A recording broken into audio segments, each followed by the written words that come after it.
महत्त्वाची आणि मोठी बातमी आहे। मध्य रेल्वेची वाहतूक विस्कळीत झाली आहे। कल्याण ते ठाकुर्ली दरम्यान तांत्रिक बिघाड झालाय, त्यामुळे ऐन घरी परतण्याच्या वेळी मध्य रेल्वेची वाहतूक कोलमडली आहे। याचा परिणाम मध्य रेल्वेच्या वाहतुकीवर झाल्याचा पाहायला मिळतंय। त्यामुळे मध्य रेल्वेची वाहतूक काही तास उशिराने सुरू असल्याचं पाहायला मिळतंय। कल्याण ते ठाकुर्ली दरम्यान तांत्रिक बिघाड झालाय आणि त्यामुळे मध्य रेल्वेची वाहतूक सध्या विस्कळीत झाली आहे।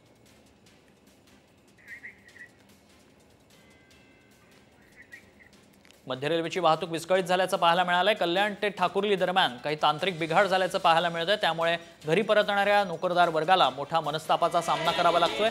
लोक अक्षरशः रेल्वे रुळावरनं आता चालत घरी जाताना पाहायला मिळत आहे।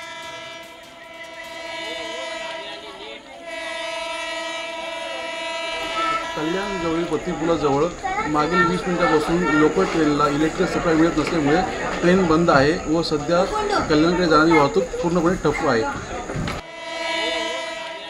कल्याण ते ठाकुर्ली दरम्यान तांत्रिक बिघाड झालाय। एक्सक्लुसिव्ह दृश्य आपण साम टीव्हीवर पाहतो। लोक अक्षरशः रेल्वे ट्रॅकवर उतरून आता कल्याणकडे रवाना होताना पाहायला मिळतात। कल्याण ते ठाकुर्ली दरम्यान हा बिघाड झाला।